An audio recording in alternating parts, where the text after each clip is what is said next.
ఎన్నిటల number 1 Telangana, మంచినీళ్ళ సప్లైల number 1, current సప్లైల నంబర్ 1, పర్ క్యాపిటల్ తలసరి ఆదాయంలో నంబర్ 1, రాష్ట్ర స్థూల ఉత్పత్తి జిఎస్డిపిల నంబర్ 1, ఎన్నిట్లలో కేంద్ర అవార్డు రావాలి. అంత బాగా చేసిన తెలంగాణ 2.5 ఏళ్లలో ఇలా ఎవ్వని మాట్లాడించిన రైతులను మాట్లాడితే గొడవ వైడుతున్నారు. నాశనం అయిపోయిందన్న చెడగొట్టుకున్నాం, మా చెప్పుతున్న మేమే కొట్టుకుంటాం ఓటును వాళ్ళు కొంతమంది బాధపడి. ఎందుకు ఎంత మంచి కడుపులో చల్లగదల కూడా రైతులకు ఎట్లుండే, ఎంత బాగుండే, కరెంటుకు బాధ ఉండేనా, నీళ్ళకి బాధ ఉండేనా, యూరియా బస్తాలు ఇయ్యే శాతం అయితే లేదా ఈ ప్రభుత్వానికి. యూరియా బస్తాలు కావాలి రాబోయంటే యాప్ పెట్టినే ఉంటాడు, దుకాణంలో లేకపోతే యాప్లకి వెళ్తాయా? ఈ దమ్ముంటే తెచ్చి దుకాణంలో పెట్టాలి, కానీ ఆ యాపులు పట్టుకొని తిరిగితే కాళ్ళకు వాపులు వస్తాయి, బస్తాలు మాత్రం దొరుకుతలేవు. నిజమేనా నేను చెప్పేది?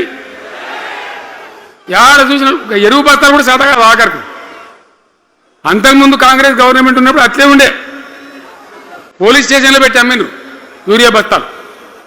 ఇవాళ మళ్ళా చెప్పుల లైన్లు, కాళ్ళకు వాపులు రావాలి. ఆటో రిక్షానికి చెప్తే 10 బస్తాలు వేసిపోరాబోయంటే పొలం కాడ వచ్చి ఎత్తుండే. ఇలా యూరియా కోసం ఇంత బాధన. ఇది ఎంత అసమర్థమైన ప్రభుత్వం, ఎంతగాని శాతగాని ప్రభుత్వం. అన్నిటికీ బాధనే కదా. బంగారం లాగున్న రైతులు ఎంత ఆనందంగా ఉండే. వానాకాలం పంటలు పండితే తడిసిన ధాన్యం కాడికెళ్ళి కొని మొత్తం బ్రహ్మాండంగా రైతులకు డబ్బులు బ్యాంకులు వేసేది, మధ్య దళారు లేకుండా. మా గంగుల కమలాకర్ వేసేది, చేయి మీద కూర్చున్నాడు సివిల్ సప్లైస్ మినిస్టర్గా, కొట్లాడి తీసుకుపోయి వేసేది. రైతులకు ముందుగా పోవాలి, వాళ్ళు పోయి మళ్ళీ సెకండ్కి పని చేసుకోవాలి. ధాన్యం అమ్మిన డబ్బులు వచ్చేది, ఇటు రైతు బంధు పైసలు వచ్చేది. రైతులు మోతాదు లేకుండ్రి, మంచిగా పనిచేసుకున్నారు. ఇప్పుడు ఏమైంది? ఎరువు కావాలంటే యాపు, రైతు బంధు కోసం మొగులు చూడాలా, అది నెలకో ఎకరానికి వస్తుంది. ఇప్పుడు జగిత్యాల కేసీఆర్ సభ అంటే మళ్ళీ ఇలా పైసలు విడుదలన్నట్టు. రైతు బంధు రావాలంటే మళ్ళీ సభ పెట్టన్నా ఏంది? 3వ కిస్తీ రావాలంటే మళ్ళీ ఏమన్నా కేసీఆర్ సభ పెట్టాలి ఇక, అంతేనా? ఇది ప్రభుత్వమా? ఒక 75,000 కోట్లు ఇచ్చినాం మనం రైతులకు, 75,000 కోట్లు. పల్లరాజశేఖర గారు ఉన్నాడు ఎక్కడున్నాడు, అయినప్పుడు రైతు బంధు అధ్యక్షుని ఉండే రాష్ట్రానికి, ఎమ్మెల్యేగా లేకుండే, ఈయననే నిలబడేపించింది. 73,000 కోట్ల పైచీలకు డబ్బులు అనాయాసంగా సునాయాసంగా రైతు ఖాతాలకు పంపించింది. ఇప్పుడు ఏం రోగం వచ్చింది, ఏం బీమారి వచ్చింది?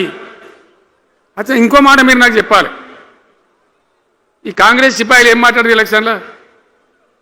కేసీఆర్ అంటాడు చక్కగా చేస్తలేడా, మేము చాలా సిపాయిలము, చాలా అనుభవం ఉన్న పార్టీ మాది, బ్రహ్మాండంగా చేస్తాం, మీకు 6 సందమామలు 7 సూర్యులు పెడతామన్నారు అన్నారు కదా, ఆయన నరికినారు కదా. ఇలా రాష్ట్ర ఆర్థిక ఆదాయం ఎందుకు దిగజారిపోయింది? దయచేసి ఆలోచన చేయండి. కేసీఆర్ ఉన్నప్పుడు రియల్ ఎస్టేట్ ఎట్లా ఉండే, రైతుల భూముల ధరలు ఎట్లుండే,